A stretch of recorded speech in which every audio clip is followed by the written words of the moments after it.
The howling winds of Nebraska Territory carried no mercy as Sarah Mitchell stood at the edge of the property that had been her home for 6 years. Snowflakes stung her cheeks like tiny needles, while her children huddled against her skirts, their small bodies trembling not just from cold, but from the shock of being cast out into the deadly winter. Behind them, the door to the Pine Ridge homestead slammed shut, the sound echoing like a death knell across the snow-covered landscape. Her husband's family had waited precisely 3 days after burying James before deciding his widow and 3 children were burdens they could no longer bear. Before we jump back in, tell us where you're tuning in from, and if this story touches you, make sure you're subscribed because tomorrow I've saved something extra special for you. Please, Sarah had begged, just until spring. But Franklin Prescott, her father-in-law, had merely looked past her, his eyes as cold as the February air, while his wife Martha silently gathered what few provisions they would allow Sarah to take. Barely enough to last 2 days. Now, 10-year-old William clutched his father's pocket watch in one mittened hand, his face set in determination despite the tears freezing on his cheeks. 8-year-old Emma pressed her ragdoll to her chest, silent in a way no child should be. And little Thomas, only 5, whimpered against Sarah's skirt, too young to understand why the only home he'd ever known was now forbidden to him. As the first teeth of night bit into the fading day, Sarah Mitchell made a choice that would either save her children or condemn them all. She turned away from Pine Ridge Homestead and walked toward the looming darkness of Black Wolf Forest. Sarah had never imagined herself walking into Black Wolf Forest in the heart of winter, with nothing but a small pack of provisions and 3 children depending on her every decision.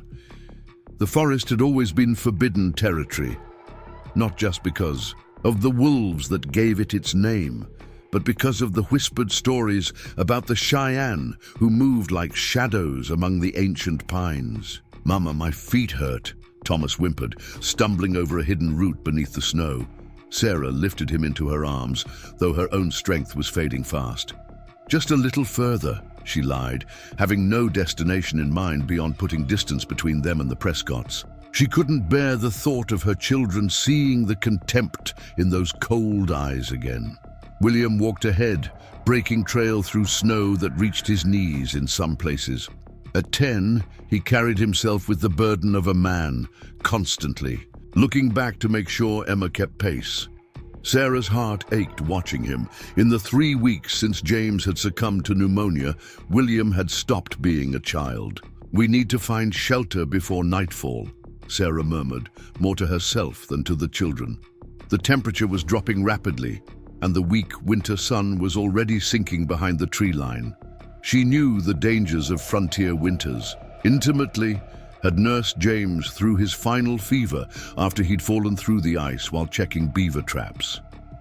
The memory of his face, once so full of life and promise, now gray and still, haunted her with each step. Emma stumbled, catching herself against a pine trunk.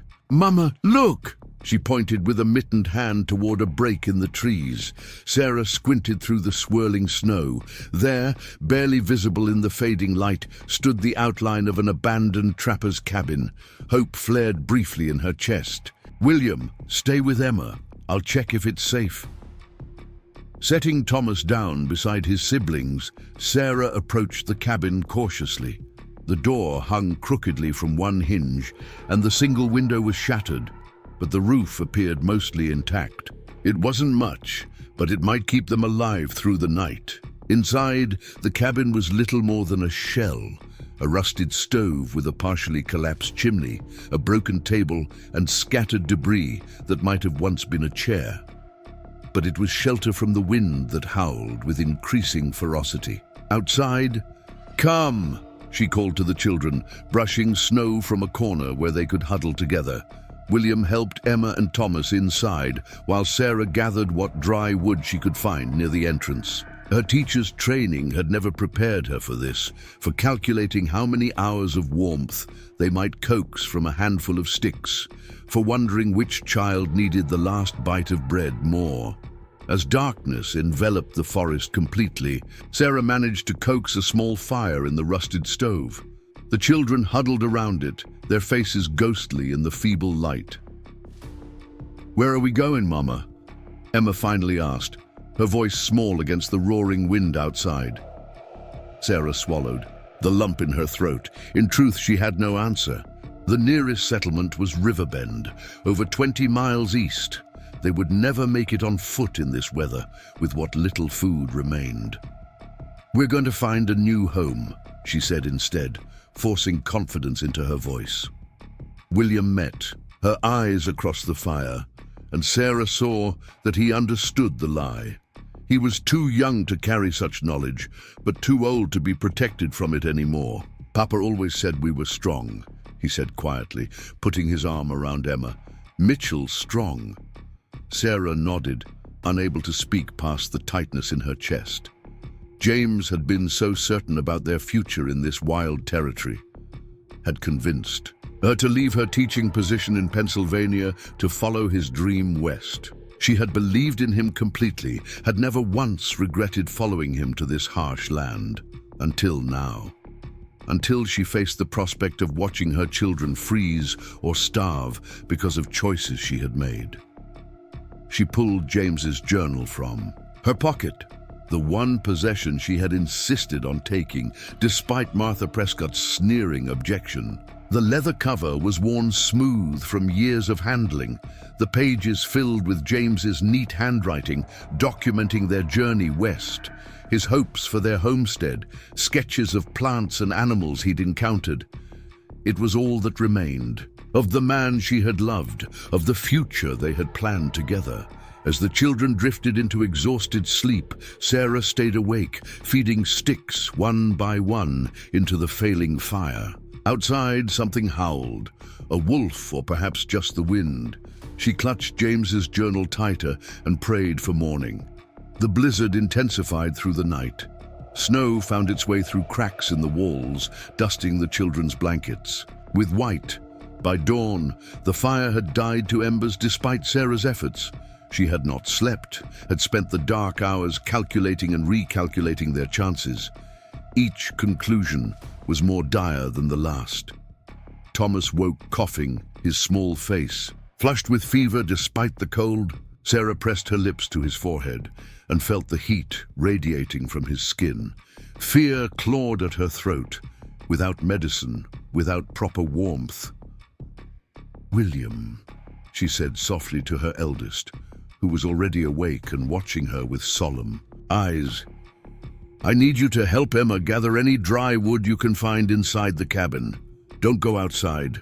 While the children searched the corners of the cabin, Sarah divided their remaining food, half a loaf of hard bread, a small pouch of dried meat, 3 wrinkled apples. Barely enough for one more day. The children ate in silence, save for Thomas's whimpers when his coughing shook his small frame.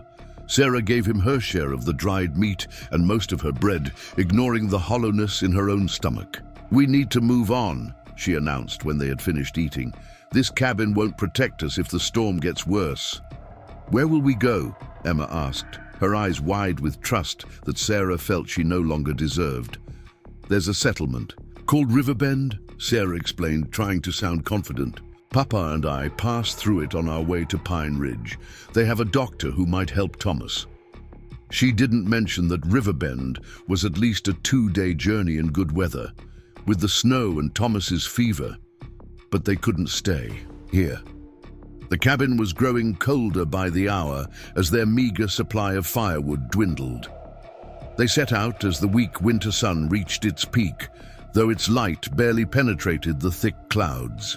Preparing and narrating this story took us a lot of time, so if you are enjoying it, subscribe to our channel. It means a lot to us. Now back to the story. Sarah carried Thomas, wrapped in every spare piece of clothing they had. William led the way again, breaking trail, while Emma trudged silently behind him. The forest seemed to close in around them, the towering pines creaking under the weight of snow. Every step was a battle against the drifts that sometimes reached Sarah's knees. Thomas burned against her chest, his breathing becoming more labored as the day wore on. By mid-afternoon, Sarah's arms trembled with the effort of carrying her. Youngest, William and Emma moved slower too, their initial determination giving way to exhaustion. The snow began to fall again, fat flakes that quickly obscured their tracks. "We need to stop," William finally said, his voice cracking. "Emma can't go further." Sarah looked back to see her daughter swaying on her feet, face pale except for 2 bright spots of color on her cheeks. The cold was taking its toll on all of them. "Just a little further," Sarah insisted, knowing that to stop now in the open forest with night approaching would be a death sentence. There might be better shelter ahead. But as the light faded, no shelter appeared. The trees offered minimal protection from the intensifying storm, and Thomas's fever raged hotter. Sarah's vision blurred with tears of frustration and fear. She had failed them. James had trusted her to care for their children, and she had led them into a frozen wilderness with no way out. As darkness fell in earnest, Sarah made a desperate decision. Using the last of her strength, she scraped away snow beneath a massive pine tree, creating a small hollow in its roots. She laid Thomas down, then beckoned William and Emma to huddle close. "We'll rest here," she said, forcing her voice to remain steady. "Just until the storm passes." Emma was already half asleep, her small body shivering violently. William met his mother's eyes, and Sarah saw that he understood what she could not say, that they might not leave this place again. "Papa would have kept looking," William whispered, his face determined despite the fear in his eyes. Sarah pulled him close, pressing her face into his hair to hide her tears. "Yes, he would have," she agreed, "and so will we come morning." "If morning comes," she thought but did not say. As full darkness enveloped them, Sarah pulled her children as close as possible, trying to share what little body heat remained between them. Thomas whimpered in fevered sleep. Emma had grown ominously quiet, and William remained rigid against her side, refusing to surrender to exhaustion. The wind moaned through the trees, bringing with it stinging particles of ice that found every gap in their inadequate clothing. Sarah found herself drifting, her thoughts growing foggy. She knew the danger of this, had heard tales of settlers found frozen, with peaceful expressions on their faces after the cold had lulled them into their vinyl sleep. Fighting against the dangerous drowsiness, Sarah began to sing softly, an old hymn her mother had taught her, one she had often used to soothe her students in Pennsylvania when thunderstorms frightened them. "Be still, my soul. The Lord is on thy side." The words felt hollow in this frozen wasteland, but the familiar melody anchored her to consciousness. William joined in after a moment, his voice barely audible above the wind. A branch cracked nearby, a sharp sound that cut through the howling storm. Sarah tensed, pulling the children closer. Another crack, closer this time. Wolves, bears, or merely branches giving way under the weight of ice. William had heard it too. He sat up straighter, squinting into the darkness beyond their meager shelter. "Someone's there," he whispered. Sarah's heart hammered against her ribs. She reached for the small knife tucked into her boot, the only weapon she possessed, if wolves had caught their scent. A shadow moved at the edge of her vision, tall, broader than any wolf, a human shape. "Stay behind me!" she hissed to William, pushing herself to her knees, despite the screaming protest of her frozen muscles. The figure approached slowly through the swirling snow. As it drew closer, details emerged. A man, tall and powerfully built, dressed in furs that seemed impervious to the cold. His face, partially shadowed by the wolf pelt draped over his head, revealed copper skin and eyes that reflected what little light penetrated the storm. A Cheyenne warrior. Sarah's grip tightened on the knife. though she knew it would offer little protection. Her mind raced with fragments of stories she'd heard, of settlers scalped, of children taken. The warrior stopped several paces away, studying them without expression. Snow gathered on his shoulders as he stood motionless, assessing the huddled family. Sarah stared back, refusing to show fear despite the terror coursing through her veins. Finally, the man's gaze fell to Thomas, whose whimpering had grown weaker. Something shifted in the warrior's eyes, a flicker of concern, perhaps, or merely curiosity. He spoke a single word in Cheyenne, then switched to heavily accented English. "The boy is sick." It wasn't a question, but Sarah nodded anyway, her throat too dry for speech. The warrior looked back the way he had come, then at the darkening sky. He seemed to be calculating something. When he looked back at Sarah, his expression had hardened into decision. "You die here," he said simply, gesturing to their inadequate shelter and the worsening storm. "All." Sarah swallowed, forcing herself to meet his gaze. "We keep moving at first light," she said, unable to keep her voice from trembling. "To Riverbend." The warrior shook his head once, a sharp, decisive movement. "Too far. Storm comes. 3 days more." Behind her, Emma began to stir, whimpering as consciousness brought awareness of the cold. Thomas's breathing had grown more labored. Sarah felt the last of her hope slipping away. The warrior watched this, his face unreadable. Then, unexpectedly, he stepped forward and crouched to examine Thomas more closely. Sarah tensed, ready to fight, despite knowing how futile it would be. "The boy needs medicine," the warrior said, straightening. Warmth. He looked at Sarah with an intensity that seemed to see through her, weighing something in his mind. Then he spoke again, his voice low and firm. "You come. Now." Sarah hesitated, torn between fear of this stranger and the certainty of what awaited them if they remained. The warrior seemed to understand her dilemma. He gestured toward Thomas again. "He dies here," he said bluntly. "All die, or come." William pressed against Sarah's side. "Mama," he whispered, "we should go with him." Sarah looked at her son in surprise. William had always been the most cautious of her children, the one most likely to mistrust strangers. Yet now he looked at the Cheyenne warrior, not with fear, but with desperate hope. The warrior waited, patient as the ancient pines around them, while Sarah made her decision. Finally, she nodded once. "We'll come," she said, her voice stronger than she felt. The Cheyenne warrior didn't smile or speak. He simply reached down and lifted Thomas from Sarah's arms with surprising gentleness. The boy didn't stir, lost in fevered sleep. "Follow," the warrior said, already turning back the way he had come. "Stay close." Sarah helped Emma to her feet, noting with alarm how the girl swayed with exhaustion. William moved to support his sister, his small face set with determination. Together, they stumbled after the warrior's retreating form, his sure-footed stride, quickly opening a gap between them. "Wait!" Sarah called, fear making her voice sharp.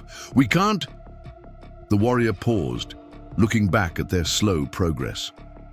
Without a word, he returned and scooped Emma up with his free arm, balancing both children with apparent ease. "Follow," he repeated, and set off again at a pace Sarah could barely maintain.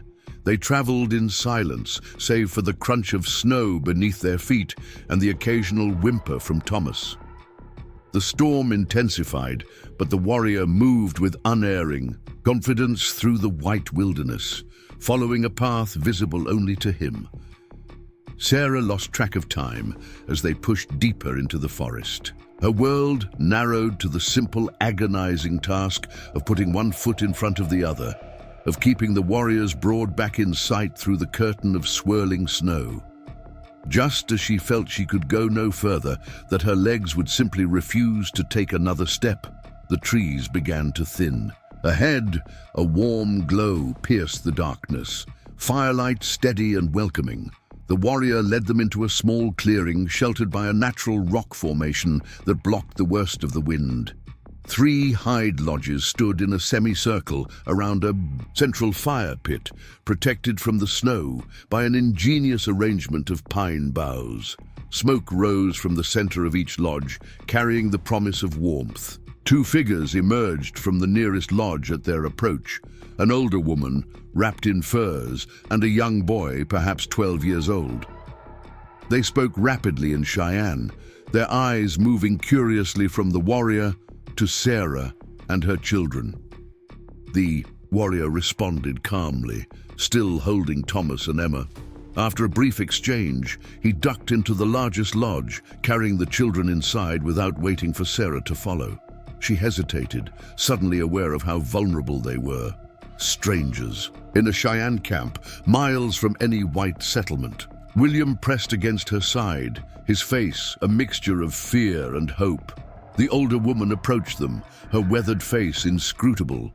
She studied Sarah for a long moment, then gestured toward the lodge where the warrior had taken Thomas and Emma. "Makia helps," she said in halting English. "Children cold. Go."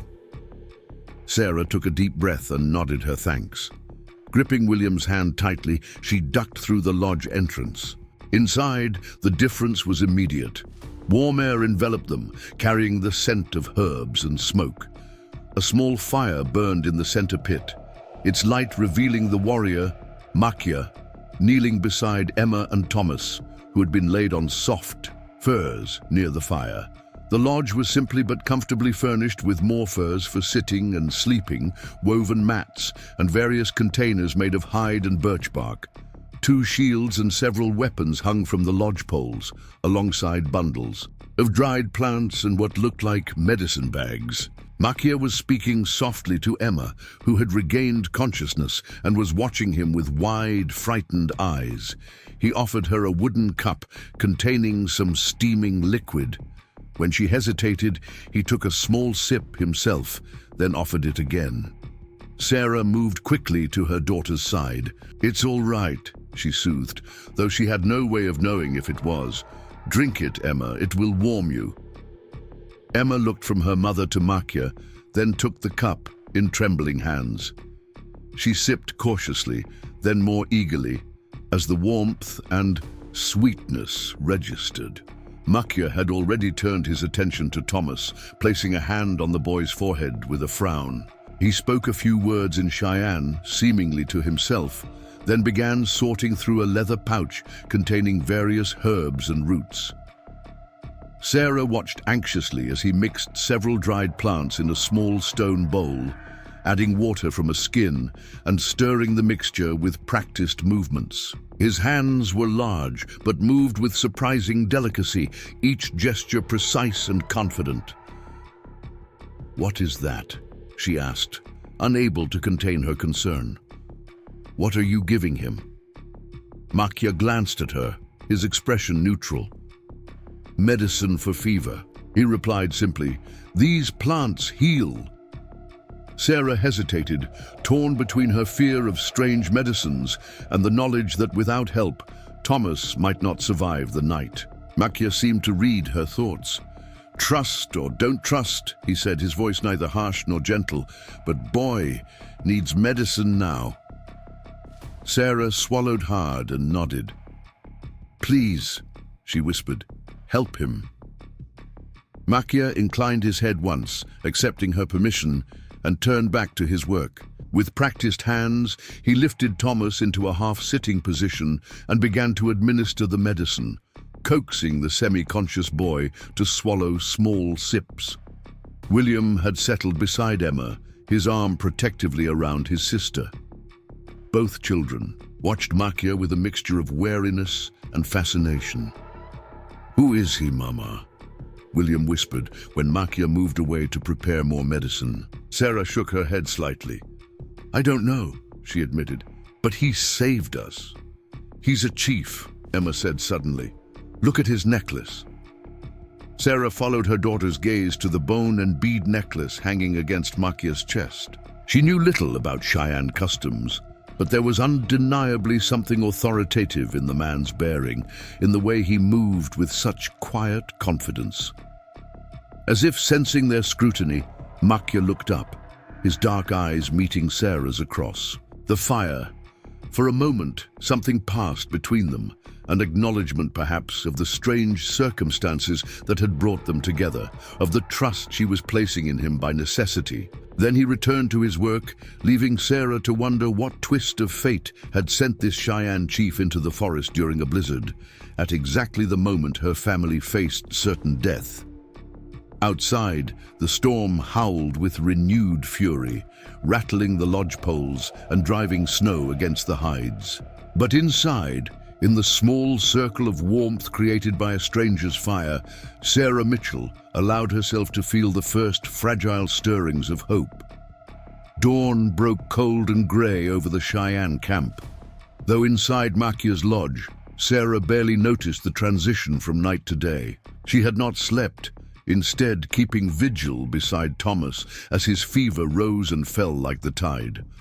Makia had remained awake as well, periodically brewing fresh herbal remedies and coaxing the boy to drink them.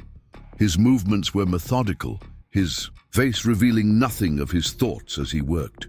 William and Emma had finally succumbed to exhaustion, curled together on a pile of buffalo robes near the fire. Sarah watched them sleep, their faces peaceful for the first time in days, and felt a surge of gratitude so powerful it brought tears to her eyes. "The storm grows stronger," Makia said quietly, breaking the long silence between them. He had moved to the lodge entrance, pulling back the covering slightly to peer outside. Snow swirled violently in the small opening before he let the flap fall closed again. 3 days, maybe 4. Sarah nodded, not trusting her voice. 3 days trapped in this lodge with a man she didn't know, couldn't understand. A man her neighbors back in Pine Ridge would call savage, enemy, threat. Yet this savage had saved her children when her husband's own flesh and blood had turned them away. "Your son's fever breaks," Makia continued, moving back to check on Thomas. The boy's breathing had eased during the night, his small chest rising and falling more naturally. "But he is weak, needs food, rest." "Thank you," Sarah managed finally, the words inadequate for what she felt. "I don't know why you helped us, but..." Makia's raised hand cut off her words. "No thanks needed." He sat cross-legged beside the fire, his broad shoulders illuminated by the flames. For the first time, Sarah noticed the scars that marked his forearms, old wounds from battles she could only imagine. "I am Makia," he said simply, "chief of Shadow Pine Band." "Sarah Mitchell," she responded automatically, her school teacher's manners asserting themselves despite the circumstances. "My children, William, Emma, and Thomas." Makia nodded once, accepting the introduction.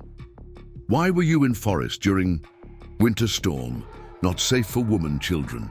The question was direct, without accusation, yet Sarah felt shame burn in her cheeks. What kind of mother led her children into certain death? But there had been no choice, not really. "My husband died," she said, her voice low to avoid waking the children.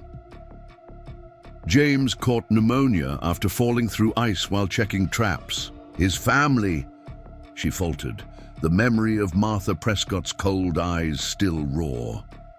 "His family said there wasn't enough food for winter, that we had no claim to their house now that James was gone."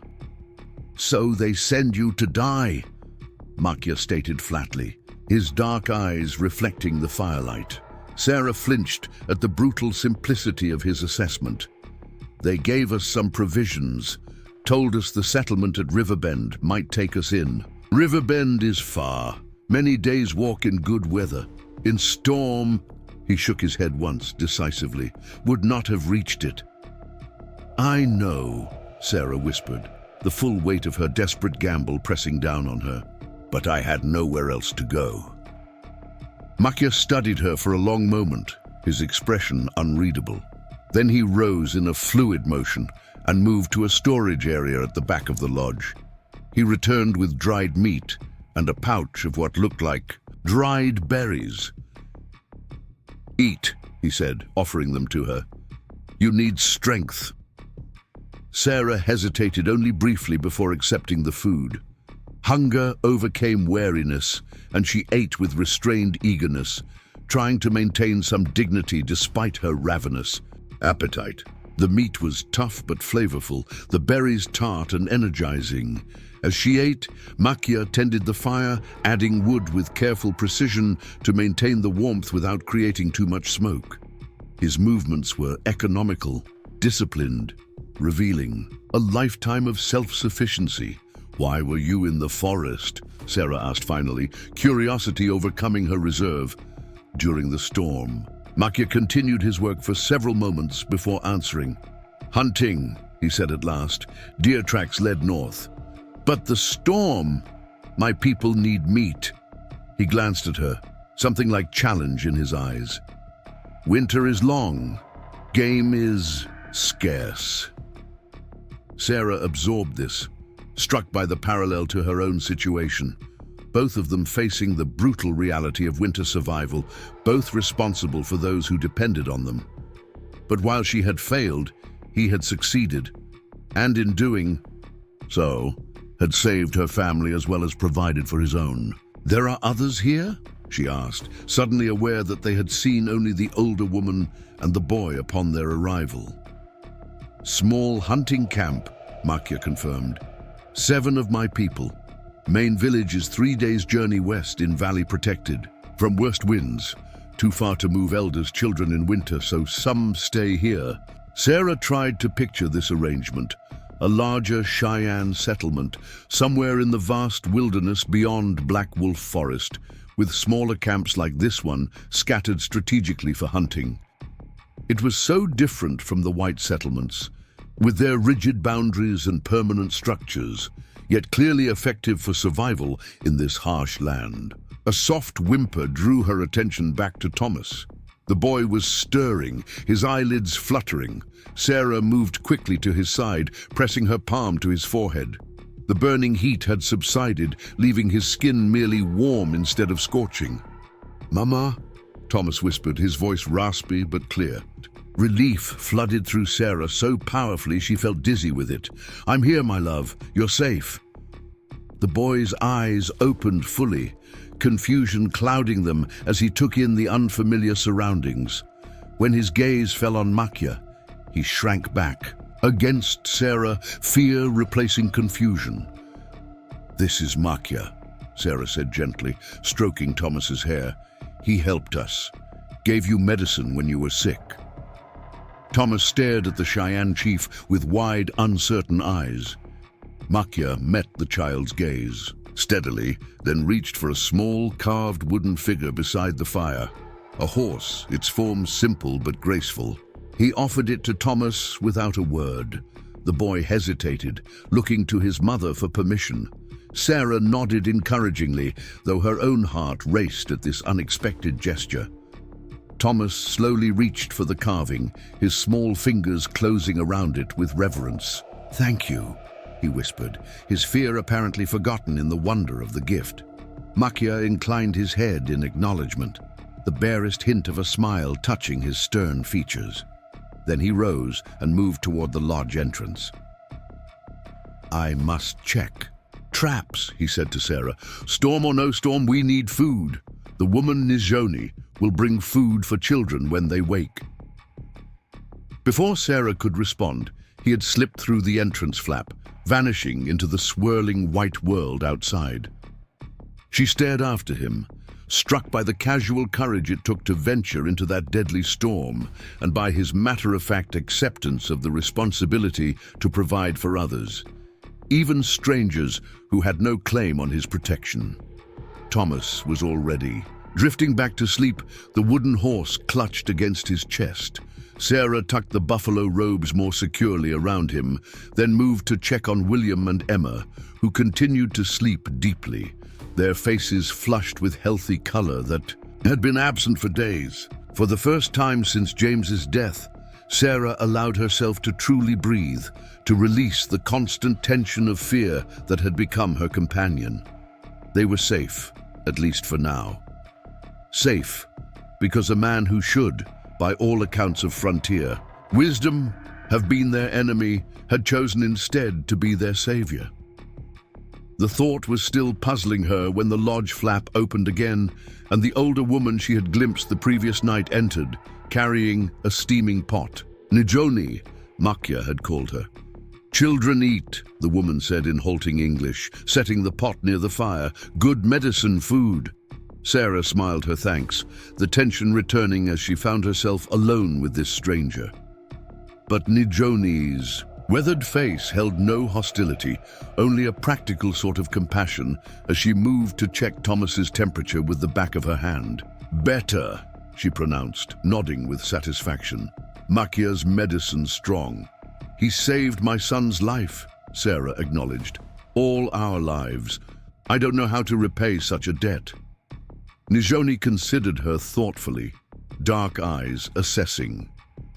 "No debt," she said finally. "Makya sees child suffering, he helps. This is way of good chief." The simple explanation settled over Sarah like a blanket, both comforting and somehow challenging. In the world she had known, every kindness had strings attached. Every assistance came with expectations.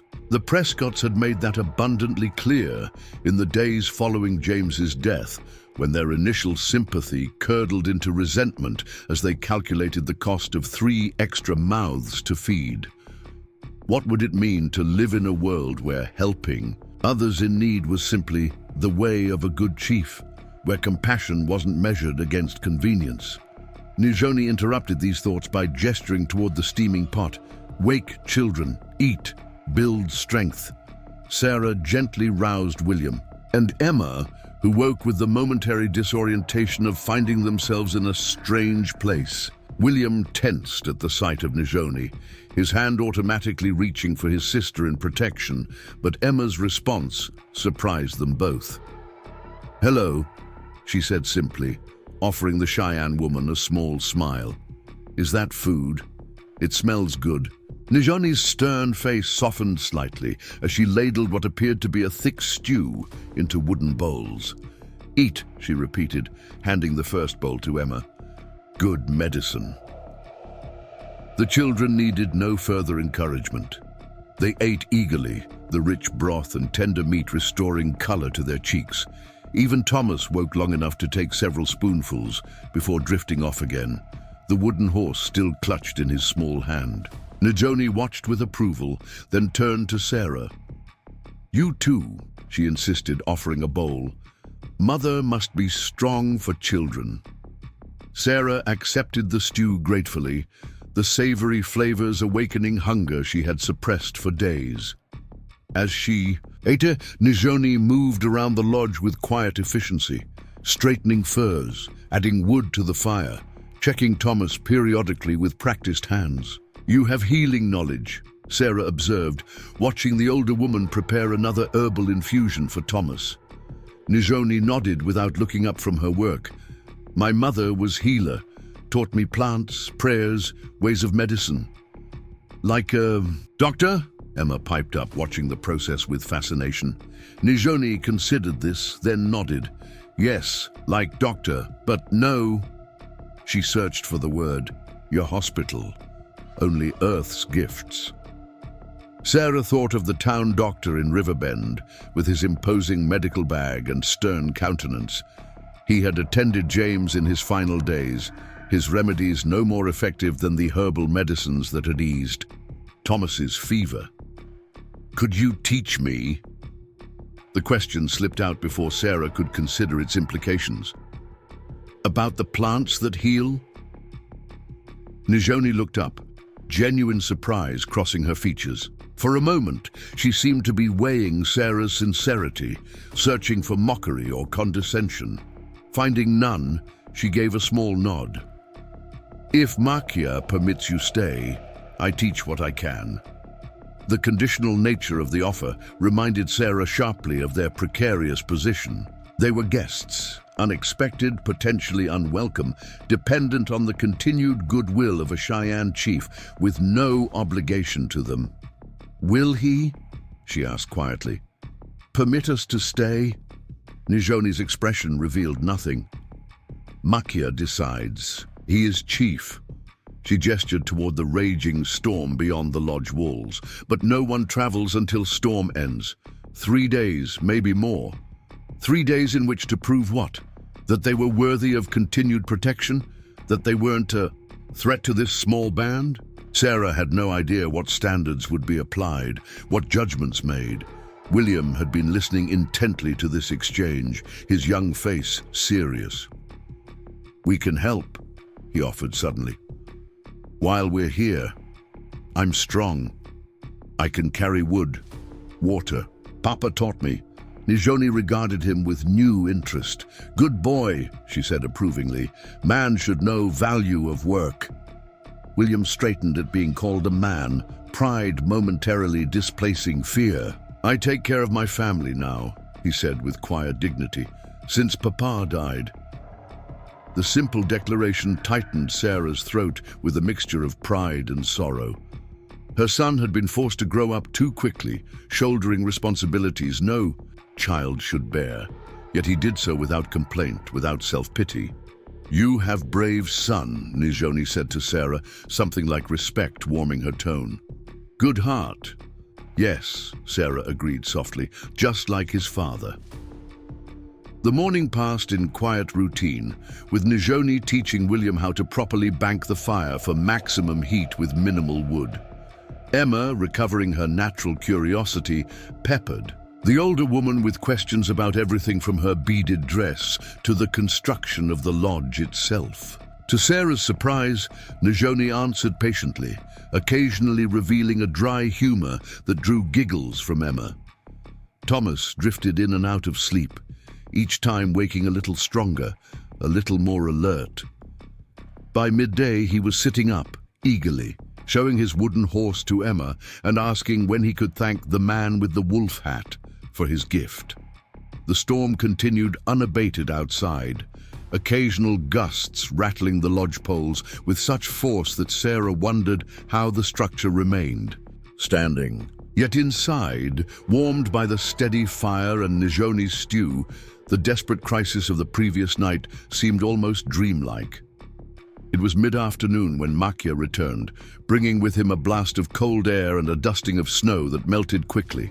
In the warmth of the lodge, he carried a string of snow-crusted rabbits, their forms stiff with cold, which he handed to Nijoni without comment.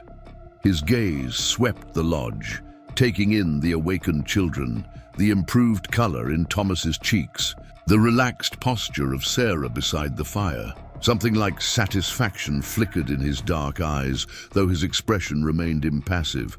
"The boy is better," he observed, removing his snow-covered outer garments. "Yes," Sarah confirmed, gratitude warming her voice. "Your medicine saved him." Makia shook his head slightly. "Medicine helps. Boy's strength saves. He is fighter." Thomas, hearing himself discussed, looked up from his wooden horse. When he saw Makia, his face broke into a smile of genuine delight. "Thank you for my horse," he said, holding up the carving. "He's the best horse ever." For the first time, Sarah saw Makia's stern countenance truly soften. He crouched beside Thomas, his large frame somehow less intimidating as he addressed the child at eye level. "Every warrior needs good horse," he said solemnly. "This one is fast, brave. Like my papa's horse," Thomas agreed, his small fingers tracing the carved. "Monday, Papa's horse was named Thunder." Makia nodded as if this made perfect sense. "Good name, strong name." "Did you make this?" Thomas asked, wonder in his voice. "Yes, many winter nights, many carvings." Makia glanced at Sarah, something unreadable passing through his eyes. Keeps hands busy when snow keeps body still. The image of this powerful warrior quietly carving toys during long winter evenings struck Sarah with unexpected poignancy. It was so at odds with the fearsome reputation of the Cheyenne, with the warnings James had repeated about savages who roamed these forests. William had been watching this exchange with cautious interest. Now he approached, his movements deliberate, controlled, a boy trying very hard to be a man. "Sir," he began, his voice only slightly unsteady, "I want to thank you for helping my family, for saving Thomas." Makia straightened, regarding William with the same seriousness with which the boy addressed him. "You are eldest," he stated, "man of family now." William nodded, his shoulders squaring almost imperceptibly. "This is heavy burden for young shoulders," Makia continued, his deep voice gentle yet firm. "But you carry it well. Your father would be proud." William's composure cracked slightly at the mention of his father, but he quickly regained control. "I promised him I'd take care of Mama and Emma and Thomas before he died." Sarah felt her heart constrict at this revelation. William had never mentioned such a promise, had never shared the private words exchanged between father and son in those final days. Makia placed a hand briefly on William's shoulder, a gesture of acknowledgement, of shared understanding between males. Good promise, honorable, but remember, even strongest warrior accepts help when family's survival at stake. The simple wisdom of this statement seemed to reach William in a way Sarah's own reassurances had not. The boy nodded slowly, some of the rigid tension leaving his small frame. Emma, not to be left out, moved to stand beside her brother. "Did you bring the rabbits for dinner?" she asked Makia, practical as always.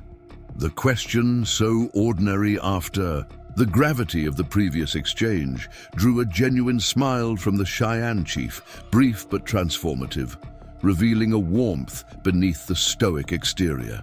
"Yes, little one. Rabbits for dinner. Nijoni makes best rabbit stew in all territories." Nijoni, who had been quietly preparing the rabbits by the fire, glanced up at this rare praise with a soft harumph that nevertheless contained a hint of pleasure. Sarah watched this domestic scene with a sense of unreality. Just 24 hours earlier, they had been on the verge of freezing to death in a merciless blizzard. Now her children were conversing with a Cheyenne chief about rabbit stew, the boundaries between worlds temporarily suspended in this small, warm space, isolated from all others by walls of driving snow. As the afternoon stretched into evening, the lodge became a place of unexpected harmony.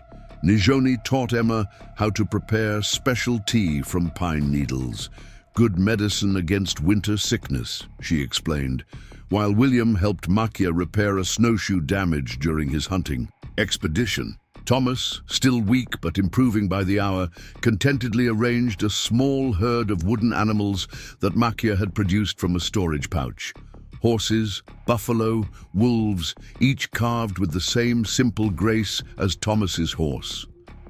Sarah found herself assigned the task of grinding dried herbs for Nijoni's medicines, the rhythmic work soothing in its simplicity. As her hands worked the stone mortar, her mind grappled with the strange twist of fate that had brought them here, with the realization that she felt safer in this Cheyenne lodge than she had in the Prescott homestead during those bitter days following James's death. "You think too loud," Nijoni observed quietly, settling beside Sarah with a basket of dried berries to sort. Face shows worry. Sarah smiled faintly at the perceptive comment. "I'm thinking about how quickly life can change," she admitted. "Yesterday we had nowhere to go, no hope. Now..." She glanced at her children, engaged and content despite their recent ordeal. Nijoni followed her gaze, nodding slowly. "Great Spirit's path not always straight, sometimes takes us places we never think to go. Places we've been taught to fear," Sarah added softly, the admission feeling both dangerous and liberating. The older woman's eyes sharpened with interest. "You fear Cheyenne?"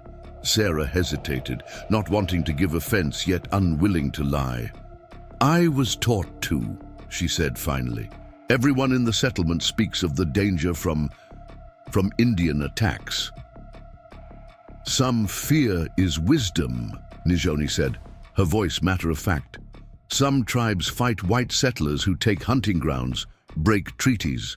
Much bad blood between our peoples. But you saved us, Sarah said, the contradiction still confusing her. Why, when there's so much conflict? Nijoni considered this, her weathered hands still mechanically sorting berries. Makia follows old ways, she said at last. Believes. Strength comes from protecting weak, not destroying them. Children, women caught in storm. This is not enemy to hate. The explanation echoed what Makia himself had implied, that helping those in need was simply the way of a good chief, a natural extension of his role within the tribe. Yet Sarah couldn't help thinking such mercy was exceptional, not ordinary. In a world where brutality so often masked itself as justice or necessity. Your husband, Nijoni said abruptly, changing directions. He good man? The personal question startled Sarah, but she found herself answering honestly. Yes, James was kind, hard-working. He dreamed of building something lasting for our children. He teach boy to trap, hunt. When he could, William was still learning. Sarah swallowed against the familiar ache of loss. James wanted the children to know how to survive in this territory, to love the land as he did. Nijoni nodded, apparently satisfied with this assessment. Land teaches those who listen, she said. White settlers often too busy changing land to hear its lessons. There was no accusation in her tone, merely observation, yet Sarah felt the truth of it like a gentle rebuke. How often had she complained about the wilderness, longed for the ordered streets and civilized comforts of the Pennsylvania town she'd left behind. How rarely had she truly looked at the wild beauty surrounding Pine Ridge, too busy with the endless work of frontier survival to appreciate what James had instinctively loved. I was a teacher, she said suddenly, the admission feeling important and somehow. Before I married James, I taught children in a small school in Pennsylvania. Nijoni looked up, genuine interest in her dark eyes. Teacher, she repeated, considering the word. You teach words in books? Yes, reading, writing, arithmetic, history, some science. Good knowledge, Nijoni acknowledged. Different from our teaching, but good. Different how? Sarah asked, curious despite herself. We teach by story, by doing. Children learn by watching, then trying. Learn plants by gathering. Animals, by tracking history, by listening to elders' tales. Nijoni gestured toward William, who was watching intently as Makia demonstrated how to bind the snowshoe's frame. Boy learns more from one afternoon with Makia than many days with book. Sarah couldn't deny the truth of this. William was absorbing every movement, every instruction, his face alight with the particular concentration that came from learning, something truly valued. It was a look she had rarely seen in her schoolroom, where learning was often viewed as an obligation rather than an opportunity. Perhaps both ways have value, she suggested, surprised by her own willingness to consider this perspective. Nijoni smiled slightly, approval warming her eyes. Wise woman sees many paths, not just one. The simple compliment touched Sarah unexpectedly deeply, perhaps because genuine approval had been so rare in her life since James's death. Martha Prescott's critical gaze had become the lens through which she viewed herself, as burden, as failure, as unwanted responsibility. Across the lodge, Makia had finished his demonstration and was now watching William attempt the repair himself, offering quiet guidance when needed, but otherwise allowing the boy to work through the challenge. The chief's patience seemed infinite, his focus complete, as if teaching this white child was the most important task he could be undertaking. As darkness fell outside, unnoticed within the well-lit lodge, Sarah found herself wondering what would happen when the storm finally passed. Where would they go? What future could she possibly create for her children now, with winter fully upon them and no resources beyond what they carried? The questions circled in her mind like hawks, but she, pushed them away, unwilling to surrender this unexpected moment of peace to fears of tomorrow. For now, her children were safe, fed, warm. For now, that would have to be enough. 3 days passed within the sheltered world of the Cheyenne camp, each one bringing subtle changes to the rhythm of life in Makya's lodge. The storm continued, its assault on the outside world, but within the warm circle of firelight, a tenuous trust was taking root. Thomas grew stronger each day, his fever completely gone, his appetite returning with such vigor that Nijoni nodded approvingly each time he asked for more stew. Emma had appointed herself Nijoni's shadow, following the older woman through her daily tasks with such earnest attentiveness that even the normally reserved healer had begun to smile at the girl's constant questions. William had found his place as well, spending hours with Makya and the young Cheyenne boy, Takoda, who Sarah learned was Makya's sister's son. Together they repaired equipment, maintained the fire, and checked the perimeter of the camp whenever the storm abated enough to step outside. William returned from these expeditions with wind-burned cheeks and eyes bright with a sense of purpose, long absent. On the morning of the 4th day, Sarah woke to an unusual silence. The constant howl of wind that had formed the backdrop to their days had ceased. She lay still for a moment, listening to the quiet breathing of her children still, asleep on their buffalo robes, before rising carefully and moving to the lodge entrance. Pulling back the flap, she caught her breath at the transformed world outside. The storm had passed in the night, leaving behind a landscape sculpted in white perfection. Drifts of snow rose like frozen waves against the rocks that sheltered the camp, while the pine trees stood encased in ice that sparkled in the early morning sunlight. The sky arched overhead, a clear, impossible blue after days of leaden gray. Storm ends, now comes deep cold. Sarah startled at Makya's voice behind her. She hadn't heard him approach, hadn't realized he was even in the lodge. He must have returned from somewhere else in the camp while she slept. "It's beautiful," she said, gesturing to the pristine scene. Makya nodded once, acknowledgement rather than agreement. Beautiful, yes. Also dangerous. Sun on snow blinds, cold kills without wind's warning.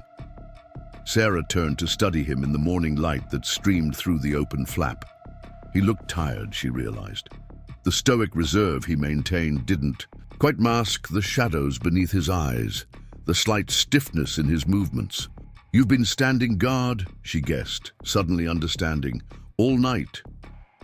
He shrugged, dismissing her concern. "Wolves know when storm ends. Come looking for easy prey, drawn by smell of camp." The matter-of-fact explanation sent a chill through Sarah that had nothing to do with the cold air seeping through the entrance. She imagined wolves circling in the darkness, hunting the scent of the children they'd so nearly claimed in the forest. While she slept in safety, Makya had been their silent protector yet again. "Thank you," she said simply, knowing the words were inadequate but unable to find better ones. He accepted her gratitude with a slight nod, then gestured toward the brightening sky. "Today we must decide." Sarah tensed, recognizing the moment of reckoning she had both expected and dreaded. "Decide what?" "Where you go now." His dark eyes met hers directly. "Storm has passed. Trails will be difficult but passable by tomorrow." The gentle reprieve of the past days evaporated like morning mist. Of course they couldn't stay, couldn't impose on this small band's limited winter resources indefinitely. Yet the prospect of venturing back into the wilderness with 3 children and no destination filled Sarah with cold dread. "I don't know where to go," she admitted, the words catching in her throat. "Riverbend is too far to reach on foot, especially with the children." Makya was silent for a long moment, his expression unreadable. Finally he said, "There is another choice." Hope flickered cautiously in Sarah's chest. What choice? My people's winter camp. 3 days' journey west. Difficult path, but we can reach it together. Sarah stared at him, not fully comprehending the offer. You would take us to your village? If you wish it. His voice was carefully neutral, betraying nothing of his own thoughts on the matter. Shelter there until spring thaw, then decide next path. The magnitude of what he was suggesting slowly dawned on Sarah. Not just temporary refuge during a storm, but months of sanctuary among his people who had every reason to distrust. White settlers who had suffered at the hands of those who looked like her, spoke like her. Why? She asked, unable to keep the bewilderment from her voice. Why would you do this for us? Makia's gaze shifted to where the children still slept, peaceful and unaware of the crossroads their mother faced. Children should not pay price for adults' conflicts, he said finally. And you? He hesitated, seeming to choose his words. With care. You have treated my people with respect, not fear. This is rare among white women. Sarah felt a flush of shame, remembering her initial terror at his appearance, her instinctive clutching of the knife. He had read her fear accurately, but chose now to remember only what came after. Her tentative acceptance, her gratitude. Your people might not welcome us, she pointed out softly. Some will not, he acknowledged with unflinching honesty. But I am chief. My lodge is open to those I choose to shelter. He paused, then added, It is your decision. I will not force this path. The lodge flap rustled as Nijoni entered, carrying fresh water from the melted snow. She assessed the tableau before her with shrewd eyes, clearly understanding the conversation she had interrupted. You offer winter shelter, she stated, looking at Makia with an expression Sarah couldn't interpret. He inclined his head slightly. It is right. Nijoni made a soft sound that might have been agreement or reservation, then turned to Sarah. Many white women would fear such offer. Think it trap or worse. Is that what you believe I think? Sarah asked, stung by the implication. The older woman's gaze was penetrating. I see you with clear eyes, Sarah Mitchell. You fear, yes, but not Cheyenne. You fear hunger, cold, children's suffering. She set down her water vessel deliberately. These fears are wise. What would you do? Sarah asked impulsively. If the choice were yours? Nijoni's weathered face softened slightly. I am old woman who has seen many winters, many sorrows. I know when dukkha opens that offers life, one walks through it and thanks Great Spirit for the chance. She glanced at Makia, something like pride in her expression. Chief offers honorable path. Difficult, yes, but honorable. William stirred on his buffalo robe, sitting up and rubbing sleep from his eyes. He took in the tableau of adults by the entrance, instantly alert in the way of children who have learned that adult discussions often determine their fate. What's happening? He asked, his young voice trying for steadiness. Sarah looked at her son, this boy forced too early into manhood's responsibilities, and felt a sudden clarity cut through her confusion. Makia has offered to take us to his people's winter camp, she said, to give us shelter until spring. William's eyes widened, darting between his mother and the Cheyenne chief. To live with the Cheyenne? He asked, clearly struggling to process this unexpected development. To survive winter, Makia corrected gently. To learn new ways while snow covers old paths. The poetic phrasing seemed to reach William on some level beyond his years. He nodded slowly, something like hope kindling in his eyes. We could learn to hunt, to track, like you showed me with the snowshoe. Yes, these things and more. Emma had awakened during this exchange and now scrambled to her feet, hurrying to Sarah's side. Are we staying with Nijoni? She asked, clearly enchanted by the prospect. Nijoni made a soft sound that might have been a chuckle. I go to winter camp also, little one. All of us travel together when path clears. Thomas was the last to wake, sitting up with his wooden horse still clutched in one hand. "Where are we going?" he asked, looking around with the momentary confusion of the very young. "That's what we're deciding," Sarah told him, moving to kneel beside her youngest. "Makia has offered to take us to his village, where we can stay warm and safe through the winter." Thomas considered this with surprising seriousness for a 5-year-old. "Will there be other children?" he asked finally. Makia nodded. "Many children, some near your age." This seemed to settle the matter for Thomas. "Good," he declared with the simple acceptance of childhood. "I want to show them my horse." Sarah felt the weight of the moment pressing on her, this irrevocable choice that would set them on a path she had never imagined. A white woman and her children living among the Cheyenne, dependent on their mercy, subject to their laws and customs. Yet what was the alternative? To struggle toward Riverbend through deep snow, risking the children's lives again?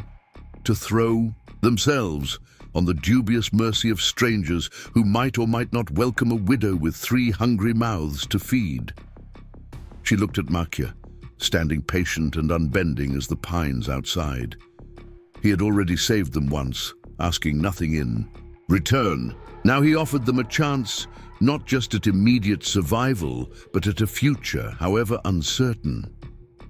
"We accept," she said simply, the words feeling momentous as they left her lips. With gratitude, something like approval flickered in Makia's dark eyes, though his expression remained composed. "We prepare today," he said with characteristic directness. "Leave at dawn tomorrow. Journey is difficult. Children must be strong." "They are stronger than they appear," Sarah assured him, a mother's pride warming her voice. "Yes," he agreed, looking at William with genuine respect. "They have survived much already." Nijoni moved to the fire, already focused on practical matters. "Children need good food before journey, special stew for strength." She glanced at Emma. "You help prepare?" Emma nodded eagerly, already moving to assist the older woman. William approached Makia with newfound confidence. "What can I do to help prepare?" he asked, shoulders straight, voice steady. Makia considered the boy thoughtfully. "Come, we check traps, bring in more wood, many things needed before journey." As William followed Makia outside, wrapped in a small fur cape the chief had provided, Sarah felt a curious mixture of emotions. Apprehension about the unknown path ahead, but also a fragile optimism she had thought lost forever in the frozen forest. Thomas tugged at her skirt, drawing her attention back to the present. "Mama, are we going to live with the Indians now?" he asked, his pronunciation of Indians slightly mangled by his missing front tooth. Sarah knelt to his level, brushing back his tousled hair. "For the winter," she explained carefully. "Makia and his people have offered us shelter until spring comes. Like when we stayed with Grandma after baby James died," Thomas asked innocently. The reference to their stillborn brother, gone 2 years now, caught Sarah by surprise. "A little like that," she managed, swallowing against the sudden tightness in her throat. "But this is Makia's home, not Grandma's, so we'll need to be very respectful of their ways." Thomas nodded with surprising solemnity. "Papa said we should always be respectful to people who help us." "Respectful," Sarah corrected automatically, the teacher in her emerging briefly. And yes, Papa was exactly right.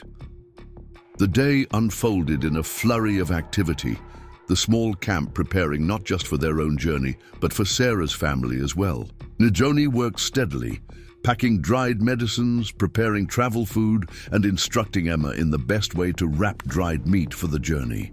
The girl absorbed every lesson with earnest concentration, clearly determined to prove herself useful. Thomas was temporarily assigned to Dakota's care, the 12-year-old Cheyenne boy tasked with keeping the younger child entertained while the adults worked. To Sarah's surprise, the language barrier seemed to matter little as the boys engaged in elaborate games with Thomas's wooden animals. their laughter bridging the gap between their worlds. Sarah found herself working alongside an older Cheyenne woman, introduced as Kimi, who showed her how to prepare the buffalo robes they would need for sleeping during the journey. The woman spoke no English, but with gestures and patient demonstration, she taught Sarah to fold and secure the heavy hides for transport. "She says you have good hands," Nijoni translated, pausing briefly beside them. "Quick to learn new ways." Sarah smiled her thanks to Kimi, touched by the simple compliment. The older woman nodded in acknowledgement, her weathered face creasing in a brief smile before returning to her task. By midday, William and Makia had returned from checking traps, bringing several rabbits and a small fox. The boy's face glowed with pride as he carried his share of the burden, struggling slightly under the weight, but refusing to show it. William helped set new trap, Makia told Sarah as they entered the lodge. "Has good instinct for placement." William's chest swelled, visibly at this praise from the Cheyenne chief. "Makia showed me how to read the snow," he explained eagerly, "to see where animals have passed recently, where they're likely to return." Sarah smiled at her son's enthusiasm while noting the subtle change in his demeanor. The defensive rigidity he had carried since James's death had softened somewhat, replaced by a more natural alertness. In just a few days, Makia had somehow reached the boy in ways Sarah had been unable to, offering not just protection, but a path toward confidence. As afternoon faded toward evening, Nijoni gathered them around the fire for a special meal, a feast of sorts before the journey. The stew was richer than previous days, containing bits of dried berries and roots, along with the freshly caught rabbit. "Strengthens body for long walk," Nijoni explained, serving generous portions to the children. "Important medicine for winter journey." The other members of the small hunting band joined them for this meal. Kimi and her husband Ahote, a quiet man with penetrating eyes. Takoda and his mother Kanti, Makia's sister, whose gentle manner reminded Sarah of her own mother, and Hanska, a young warrior with a scarred face who regarded the white family with undisguised suspicion. Makia spoke briefly in Cheyenne before. The meal began, his deep voice solemn in what Sarah assumed was a prayer or blessing. Then they ate together, the unlikely gathering of Cheyenne and white settlers sharing food and fire as the winter sun set beyond the lodge walls. Sarah observed the interactions carefully, noting how Hanska kept his distance, while Kanti made a point of sitting near Emma, showing the girl how to properly scoop the stew with a piece of flat bread. Makia presided over the gathering with quiet authority, his occasional words in Cheyenne clearly respected by all. When the meal was finished, Kanti spoke to her brother at length, her gaze occasionally drifting towards Sarah and the children. Makia listened attentively, nodding at certain points before responding briefly. Nijoni, seated beside Sarah, translated in a low voice. "She asks if you understand difficulty of journey ahead. If children are strong enough for such travel in deep snow." Sarah straightened, meeting Kanti's concerned gaze directly. "Please tell her my children have already survived what should have killed them," she said with quiet confidence. "They are stronger than they look." When Nijoni translated this, Kanti's expression softened slightly. She nodded once, then spoke again, this time directly to Sarah, though she knew the white woman couldn't understand her words. "She says mothers understand these things best," Nijoni interpreted. That her own son, Takoda, survived sickness that took many children 2 winters ago. Sometimes smallest ones have strongest spirits. Sarah nodded gratefully, recognizing the shared experience bridging their different worlds, the universal fear and fierce protection of motherhood. As the evening progressed, Hanska spoke up, his tone challenging as he addressed Makia. The chief listened without interruption, his face impassive, before responding with firm but measured words. Nizoni's expression tightened as she listened to this exchange. When Sarah looked at her questioningly, the older woman sighed. Hanska questions wisdom of bringing white family to winter camp, she explained reluctantly. Says others will not. Understand, may see it as betrayal after what happened at Sand Creek. Sarah frowned, not recognizing the reference. Sand Creek? Nizoni and Makia exchanged a glance, heavy with meaning. It was the chief who finally answered, switching to English. 2 winters ago, soldiers attacked peaceful Cheyenne camp at Sand Creek. Many died, women, children, elders. His voice remained level, but something dark and painful flickered in his eyes. Some of those at winter camp lost family there. Sarah felt the blood drain from her face as understanding dawned. She had heard vague rumors of conflicts between the army and various tribes, but the settlements received little specific news, and what did arrive was often biased or incomplete. I didn't know, she whispered, horrified at the implication. I'm so sorry. Makia acknowledged her words with a slight nod. You did not hold the knife, fire the gun. But Hanska is right.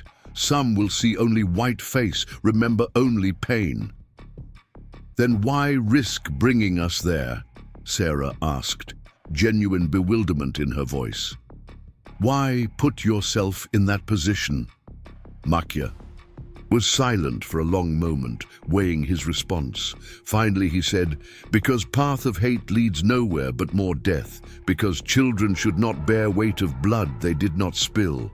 He glanced at William, Emma, and Thomas, who were listening with solemn incomprehension. And because sometimes Great Spirit places people in our path for reason we do not yet understand. The simple wisdom of his words silenced further discussion. Even Hanska, though clearly not satisfied, offered no additional argument. Later, as the visitors returned to their own lodges and the children settled onto their buffalo robes for sleep, Sarah found herself sitting beside the fire with Makia, the silence between them contemplative rather than awkward. I need to ask, she said finally, her voice low to avoid waking the children. Will we be in danger at your winter camp? Will our presence put your leadership at risk? Makia added a small piece of wood to the fire before answering. There is always risk in doing what is right instead of what is easy, he said at last. But I would not bring harm to your children or to my people. You're very certain of that. A ghost of a smile touched his stern features. I am chief because I understand my people, not because I fear their disapproval. Sarah studied him in the firelight, trying to reconcile this complex man with the simplistic tales of savage chiefs she had heard in the settlements. There was nothing savage in his measured words, in his careful consideration of both his tribe's welfare and the lives of 3 white children who should have been nothing to him. You remind me of someone, she said suddenly, the realization dawning as she spoke. My father was like you, quiet, steady, always doing what he believed right regardless of what others thought. Makia raised an eyebrow slightly, neither accepting nor rejecting the comparison. He was a minister, Sarah continued, memories warming her voice. Not a wealthy or powerful man, but respected in our community. During a fever outbreak, when others were afraid to help the sick, he went from house to house bringing food, medicine, comfort. She paused, the firelight reflecting in her eyes. Many criticized him for risking his own family's health. But he said some duties transcend fear. Your father was wise, Makia observed quietly. He died in that outbreak, Sarah added. The old grief, a dull ache now. I was 17, but I never forgot what he taught me about courage, that it isn't about fearlessness, but about choosing the right path, despite your fear. Something shifted in Makia's expression, a recognition perhaps, or a re-evaluation. This is true teaching, he acknowledged. One I try to show my people, especially young warriors like Hanska, who see only strength in battle, not in restraint. Is that why you were alone in the forest during the storm? Sarah asked, following an intuition. Not just hunting, but watching, protecting. Makia's sharp glance confirmed her guess. White settlers established new homestead north of Black Wolf Forest last summer, he said after a pause. Too close to our hunting grounds, but only one family, so we watched but did not confront. When storm came, I went to ensure they had not tried to travel, become lost. The revelation that he had potentially been on a mission of mercy to other white settlers when he found them made Sarah's throat tighten with emotion. You would have helped them too, she realized. Even though their presence threatens your hunting grounds. Children do not choose where parents build home, he said simply. Winter does not ask if victims deserve its cold. The profound compassion behind these matter-of-fact statements humbled Sarah. How many of her own people would show such mercy to those they considered potential enemies? We should sleep, Makia said, rising from his place by the fire. Journey begins at dawn, requires all strength. Sarah nodded, moving to check on her children one last time before seeking her own rest. They slept peacefully, faces relaxed in the security Makia's protection had provided. Whatever challenges tomorrow's journey might bring, tonight they were safe, warm, fed, gifts beyond price in the harsh winter of the frontier. As Sarah settled onto her buffalo robe, pulling another over herself against the night's chill, she found herself offering a silent prayer of gratitude, not just for their physical salvation, but for the unexpected lesson in humanity she had received in this Cheyenne lodge. Outside, the night deepened, stars emerging in brilliant clarity above the snow-covered landscape.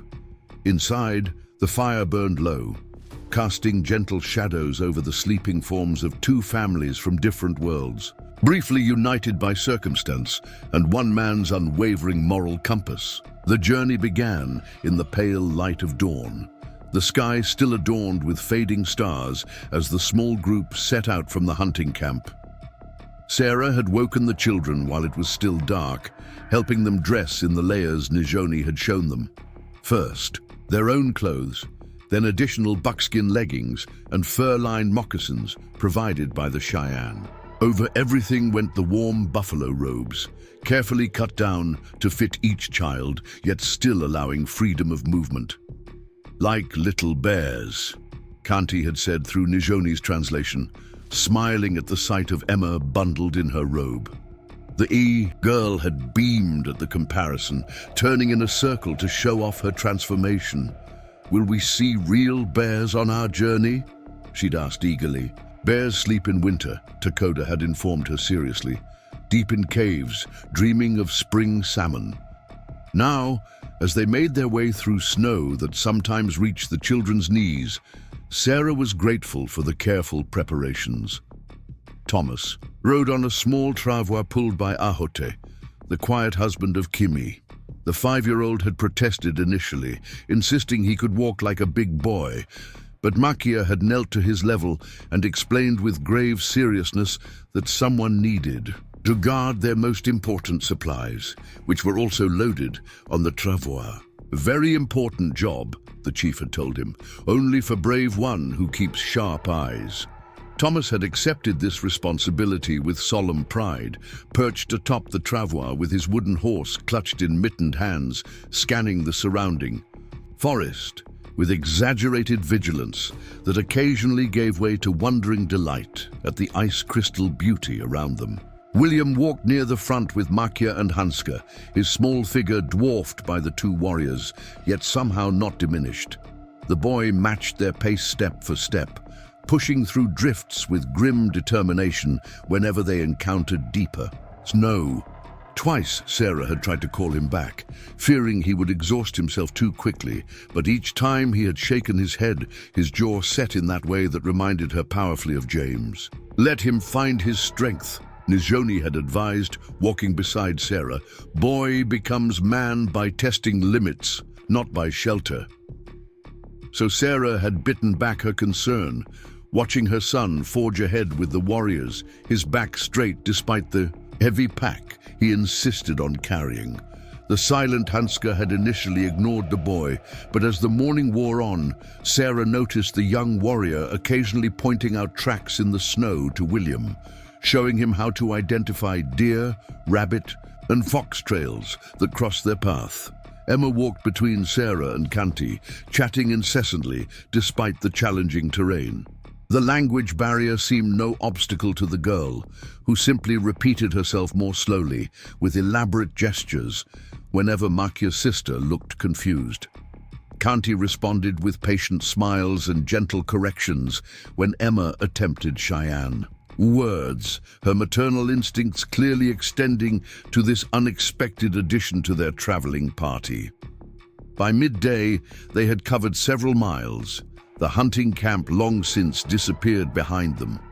The landscape had changed gradually, the relatively flat forest giving way to rolling hills that required careful navigation. Makia called a brief halt in the shelter of a rock outcropping, where they ate dried meat and drank melted snow, warmed in skin containers carried close to the body. Halfway to night camp, he informed them, scanning the sky with practiced eyes. Snow holds for now, but more comes tomorrow. Sarah glanced at the children, assessing their condition. Emma showed signs of tiring, though she tried to hide it, while William's face was flushed with exertion despite the cold.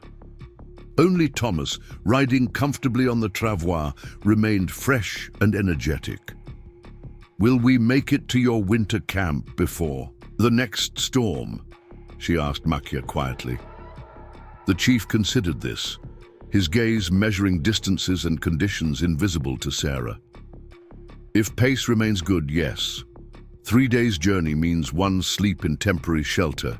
2nd night reach, outer, edge of winter camp." "The children are doing well," she observed, pride warming her voice despite her concern. Makia nodded, a hint of approval in his normally impassive features. "They have warrior spirits in small bodies," he acknowledged. "The boy especially, he pushes beyond pain, does not complain." Sarah felt a mixture of maternal pride and concern at this assessment. "He's trying so hard to be the man of the family since his father died," she murmured. "Sometimes I worry he's lost his childhood too soon." "Among my people, boys begin warrior training young," Makia said, "but still have time for play, for laughter. Balance is important. Too much responsibility too soon makes bitter man later." The insight surprised Sarah, both in its perception and its gentleness. "Is that what happened to Hanska?" she asked, glancing toward the scarred young warrior who stood apart from the group, scanning the horizon with suspicious eyes. Makia's expression sobered. "Hanska lost family at Sand Creek, was only survivor from his lodge, hid under bodies, of mother, sisters." His voice remained steady, but something dark flickered in his eyes. "He was 12 winters old. Has carried anger like heavy stone since that day." Horror washed through Sarah at the vivid image. A boy not much older than William, hiding beneath the bodies of his slaughtered family. No wonder Hanska viewed her with such suspicion, such barely contained hostility. In his eyes, her white skin alone made her complicit in unimaginable atrocity. "I'm so sorry," she whispered, the words pathetically inadequate. Makia acknowledged her sympathy with a slight nod. "Many sorrows on all sides in this long conflict," he said. "The challenge is to prevent more, not to count old wounds like coup feathers." The wisdom in this perspective struck Sarah forcefully. How different from the attitude in the settlements, where each transgression by the Indians was catalogued and embellished, used to justify ever more aggressive responses, while their own provocations were minimized or forgotten entirely. The brief rest ended, and they resumed their journey, pushing westward as the winter sun traced its low arc across the southern sky. The terrain grew more challenging, with steeper hills and occasional ravines that required careful navigation. Makia and Hanska scouted the best routes, sometimes disappearing ahead of the group only to reappear on some elevated point, signaling the others forward. By late afternoon, the wind had picked up, driving icy particles against their faces and reducing visibility. Thomas had fallen asleep on the travois, exhausted by excitement and fresh air, while Emma walked in uncharacteristic silence, clearly struggling against fatigue. Even William's pace had slowed, though he continued to push forward without complaint. Makia called another halt as they crested a particularly steep rise, pointing to a depression between two hills ahead. "Night camp there," he announced.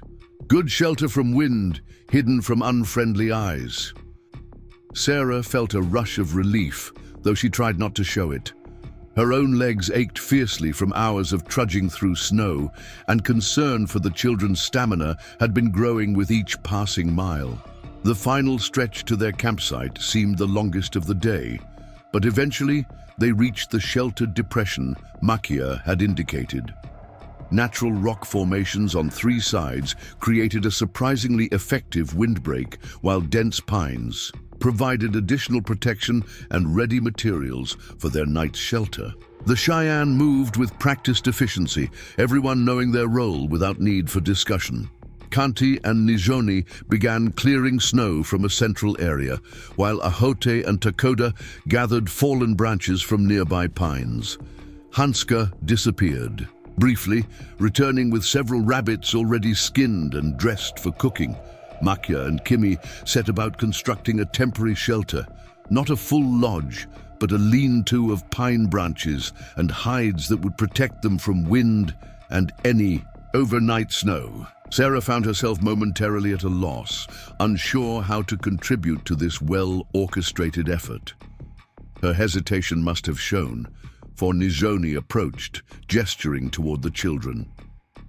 "You care for little ones," the older woman directed. "They need dry moccasins, warm drinks, important medicine against night cold." Grateful for the guidance, Sarah gathered her tired children beneath a pine tree temporarily sheltered from the wind. With methodical care, she removed their snow-dampened outer layers, replaced wet moccasins with dry ones from their packs, and vigorously rubbed their small hands and feet to restore circulation. Emma and Thomas submitted to this treatment drowsily, but William stiffened with embarrassment. "I can do it myself, Mama," he protested when she reached for his moccasins. "I'm not a baby." Sarah recognized the pride behind his resistance, the same pride that had kept him walking without complaint, despite obvious fatigue. "Even Makia changes to dry clothing after journey," she said gently. "It's not about being strong or weak, it's about being wise." The reference to the chief's practice, whether true or not, seemed to ease William's resistance. He allowed her to help him, though he insisted on retying the moccasins himself, his cold-numbed fingers fumbling with the unfamiliar fastenings. By the time Sarah had finished tending to the children, a small fire burned in the center of the cleared area, carefully shielded to minimize visible light while maximizing warmth. The lean-to had taken shape, a surprisingly substantial structure anchored to the natural rock face on one side and supported by a framework of branches on the other, with buffalo hides and woven mats creating walls that effectively blocked the rising wind. Inside, Kanti was arranging sleeping places, designating an area for Sarah and her children nearest the rock wall, where residual warmth from the day's sun still lingered. As Sarah guided her tired brood into this shelter, she was struck by the consideration shown in these arrangements, the most protected spot given to her family without discussion or fanfare. The evening meal was simple but satisfying. Rabbit stew enriched with dried roots and berries, followed by a special tea that Nizhoni insisted everyone drink for strength against cold dreams. The children, Initially wary of the unfamiliar, Brew found it surprisingly sweet, flavored with wild honey collected during the summer months.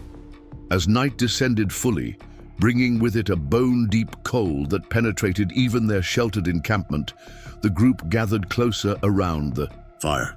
Takoda produced a small drum from his pack, beginning a gentle rhythm that seemed to merge with the whistling wind rather than compete against it.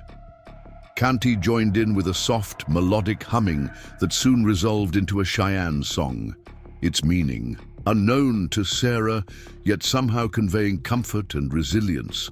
Emma, fighting sleep despite her exhaustion, watched the impromptu performance with wide eyes. "What is she singing?" she asked Nijoni, who sat nearby preparing more tea. The older woman listened for a moment, her weathered face softening. "Song of Winter Journey," she translated, asking ancestors to watch over travelers, guide feet on hidden paths, keep hearts warm when body feels cold. "Like a prayer?" Emma suggested, familiar with the concept from their life before. Nijoni considered this, then nodded.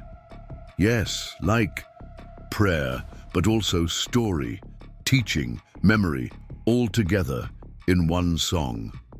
As the evening deepened, Thomas and Emma finally surrendered to sleep, curled together beneath buffalo robes with exhaustion overcoming excitement. William lasted longer, struggling to keep his eyes open, as Takoda demonstrated different drumming patterns, clearly fascinated by the older boy's skill. But eventually, his head nodded forward, jerking up once, twice, before he too succumbed to slumber.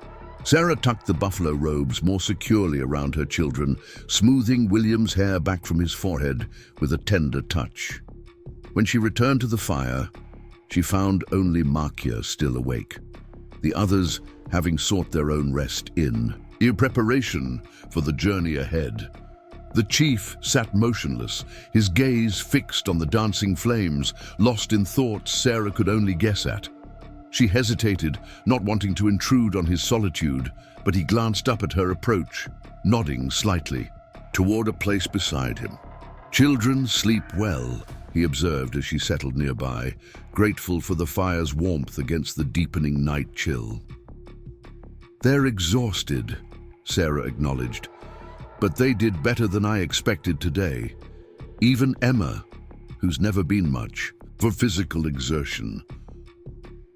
"Children adapt quickly," Makia said. "Find strength they don't know they possess when need arises." Sarah nodded, thinking of the many adaptations her children had already made, first to their father's death, then to the cold reception at the Prescott homestead, now to this journey with people who should have been strangers, but were rapidly becoming allies, perhaps even friends. "I never thanked you properly," she said suddenly, the words emerging from some deep place of reflection. "Not just for saving us in the forest, but for seeing us as people, not just as white settlers to be feared or hated." Makia was silent for a long moment, his expression unreadable in the flickering firelight. Finally, he said, "Many winters ago, before you came to this territory, there was peace between my people and whites passing through, trade, sometimes even friendship." His voice remained level, neither nostalgic nor bitter. "I have not forgotten those days, though. They grow distant like stars fading at dawn." "What happened?" Sarah asked softly, though she suspected she already knew the answer in broad terms. The same story playing out across the frontier, a tragic cycle of encroachment, resistance, retaliation, and escalation. Promised boundaries were not respected. Makia said simply, "More settlers came each season, taking best hunting grounds, frightening game, cutting trees that had stood since grandfather's time." He paused, adding another small branch to the fire with methodical precision. Then soldiers came to protect settlers, though no attacks had occurred. Young warriors grew angry. Some raided isolated homesteads despite elders' counsel. Soldiers retaliated against innocent camps. His voice remained steady even as he added, "Like Sand Creek." The brutal simplicity of this history lesson made Sarah's chest ache with its inevitable progression, its familiar pattern replicated countless times across the expanding frontier. No side entirely innocent, yet the original transgression, the broken promises, the disregarded boundaries, rarely acknowledged in the settlers' version of events. "I'm sorry," she said again, knowing the inadequacy of the words, yet unable to find better ones. Makia's gaze shifted from the fire to her face, studying her with quiet intensity. "You did not draw these boundaries, nor cross them," he said finally. "Just as I did not attack your husband's family, nor drive you from your home. Yet here we are," Sarah murmured, "caught in a conflict neither of us created." "Here we are," he agreed, something like grim amusement briefly lighting his eyes. "Defying that conflict by our very existence around this fire." The observation struck Sarah with unexpected force, the realization that their current situation was indeed a small rebellion against the larger narrative of inevitable enmity. A white woman and her children, sheltered and protected by the very people they had been taught to fear. A Cheyenne chief and his band, extending compassion to those who shared the face and language of their persecutors. "Do you think it makes any difference?" she asked, voicing the doubt that shadowed this revelation. "Our small defiance against such a vast tide?"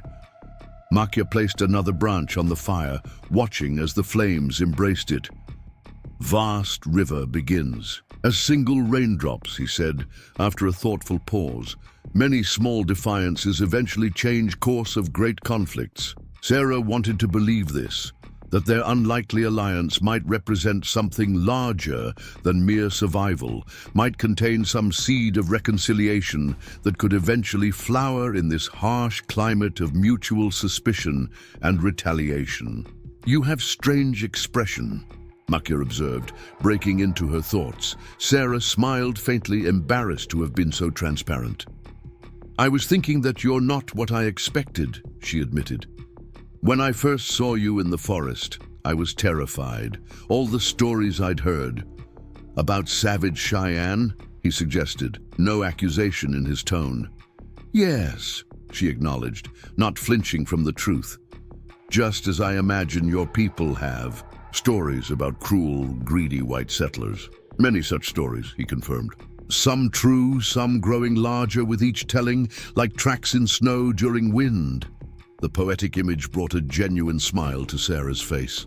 "My husband used to say something similar about frontier tales, that they grow taller with each retelling, until a single wolf becomes a pack and a chance encounter becomes a narrow escape." Makia nodded, recognition lighting his eyes. "Your husband was wise man." "He was," Sarah agreed softly, memories of James momentarily overtaking her awareness of the present. "Not perfect, stubborn, sometimes too quick to decide, too slow to reconsider, but kind, honest. He would have been grateful to you for saving his family, would have wanted to understand your ways as I'm trying to do. And would his family, the ones who cast you out, approve of your journey with Cheyenne?" Makia asked, the question direct but not unkind. Sarah's expression hardened at the mention of the Prescotts. "They forfeited any right to approve or disapprove of my choices when they sent my children into a blizzard," she said, an edge entering her voice that rarely surfaced. "But no, they would be horrified. Franklin Prescott particularly hated what he called the Indian problem and supported the most aggressive military responses to it. Yet, his son married woman with different heart," Makia observed. Sarah had never considered this apparent contradiction, that James, raised by such a father, had chosen her, with her questioning nature and her instinctive empathy. "James was nothing like his father," she said slowly. "He left home at 16 because they could never agree on anything. It was one of the reasons he wanted to establish our own homestead, far from his family's influence." "And now circle turns again," Makia noted. Your son becomes his own man, walking new path neither grandfather nor father could have imagined. The insight struck Sarah forcefully. William trudging through snow beside Cheyenne warriors, learning their ways, finding respect in their eyes that had been absent in his own grandfather's gaze. What would James have thought of this unexpected development? After his initial fear and concern, Sarah believed he would have recognized the gift being offered to his son, not just survival, but education in a different way of seeing the world. "If we survive this winter," she said, voicing a question that had lingered at the edges of her thoughts, "what happens when spring comes?" Makya considered this, his face giving away nothing of his own thoughts on the matter. "Many paths open. When snow melts," he said finally, "you must choose which one to walk." "And if I were to ask about staying with your people?" Sarah asked, surprising herself with the directness of the question. "Not forever, perhaps, but longer than just this winter." Something flickered in Makya's eyes. Surprise, perhaps, or caution. "Such decision would not be mine alone," he said carefully. "Council of Elders must consider any permanent arrangement." "But would you support it?" Sarah pressed, suddenly needing to understand his perspective. "If I wished to remain, to have my children learn your ways alongside their own?" Makya was silent for so long that Sarah feared she had overstepped, presumed too much based on his initial act of mercy. When he finally spoke, his words were measured, thoughtful. "In world as it should be, such arrangement would strengthen both peoples," he said. "Children who understand two ways of seeing, of living, become bridges between worlds." He paused, adding more quietly, "But world as it is makes such bridges dangerous places to stand." The honesty of this assessment, neither rejecting the possibility nor painting it in falsely optimistic colors, confirmed Sarah's growing respect for the Cheyenne chief. He would not offer false hopes or easy solutions, but neither would he dismiss the potential value in what she suggested. "I don't know what I want yet," she admitted, "only that I'm grateful for this chance to see beyond the boundaries I grew up accepting as fixed and unchangeable." Makya nodded, understanding in his gaze. "Sleep now," he advised gently. "Tomorrow's journey requires strength. Questions of spring can wait while winter holds land in its grip." Sarah recognized the wisdom in this counsel. Rising from her place by the fire, she moved toward the lean-to where her children slept, pausing briefly to look back at the solitary figure of the chief, still watching the flames with patient vigilance. "Thank you," she said simply, "for everything." Makya acknowledged her words with a slight inclination of his head, his expression softening momentarily before returning to its customary reserve. Inside the shelter, Sarah settled beside her, sleeping children, drawing the buffalo robes over herself against the deepening cold. Outside, the wind sang its winter melody through the pine branches, a sound that had once filled her with dread, but now seemed almost companionable, a familiar voice in the darkness, no longer an enemy, but simply another aspect of this harsh, beautiful land. As sleep claimed her, Sarah's last conscious thought was of boundaries, not just those drawn on maps or declared by distant governments, but the invisible lines that separated people from one another, cultures from understanding, hearts from compassion.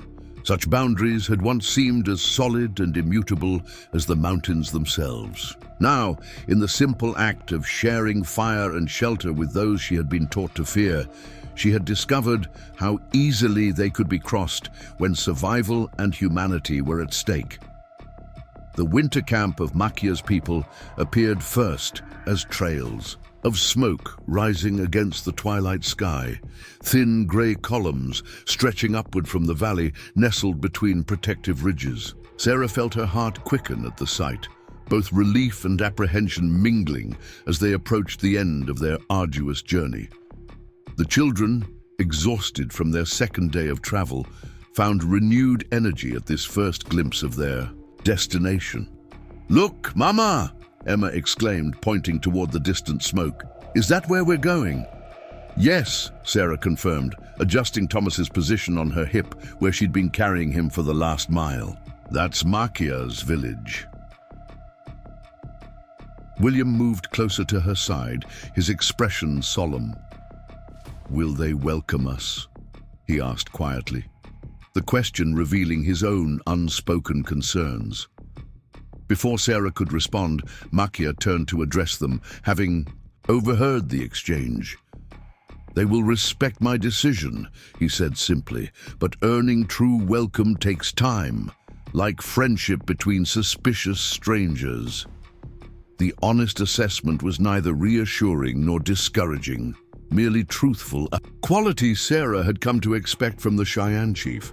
She nodded her understanding, squaring her shoulders as they began the final descent into the valley. As they drew closer, the winter camp revealed itself more fully.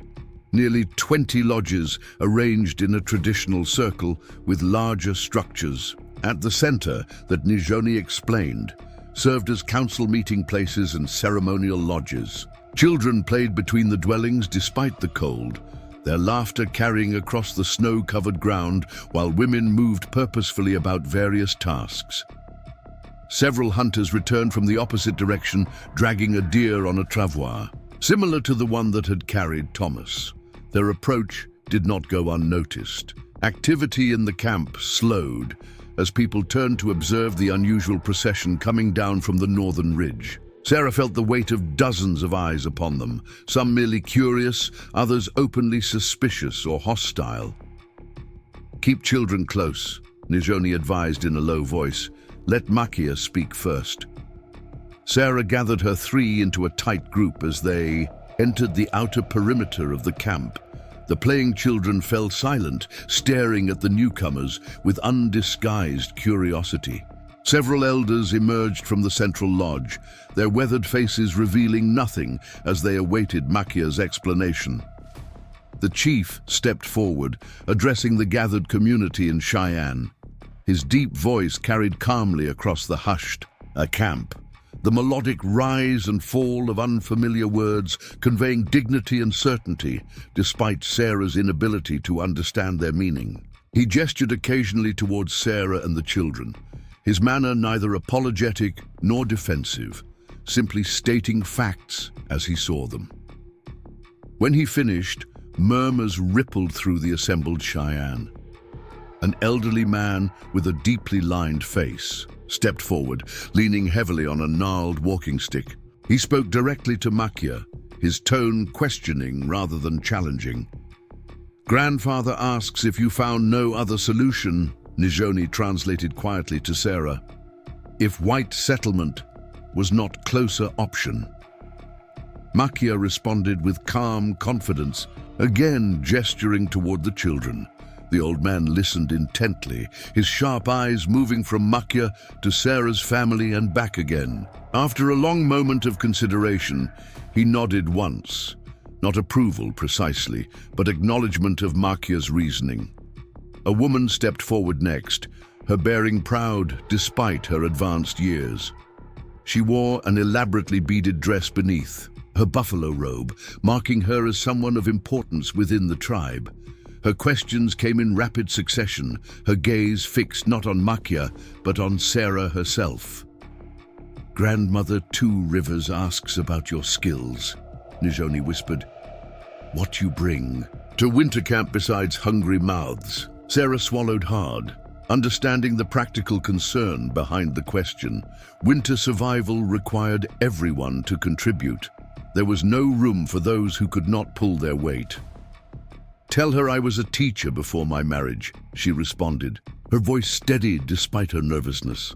I can sew, cook, tend to minor injuries. I learn quickly and am willing to work at any task assigned to me. Nijoni translated this, adding something that made the old woman's eyebrows raise slightly. When Sarah glanced at her questioningly, the healer smiled faintly. I told her, you already begin learning plant medicine, show good hands for healing work. The elderly woman, Grandmother Two Rivers, approached Sarah directly, her penetrating gaze assessing each of the children in turn before returning to their mother. She spoke again, her voice surprisingly melodious despite its firmness. "She asks if you understand this is not permanent arrangement," Nijoni translated. "That when spring comes, council will decide if you may stay longer or must leave." Sarah nodded, meeting the grandmother's eyes directly. "I understand," she said with quiet dignity. "We are grateful for shelter through the winter. I ask nothing beyond that except the chance to prove we can contribute, not just consume." When this was translated, something shifted subtly in Grandmother Two Rivers' expression.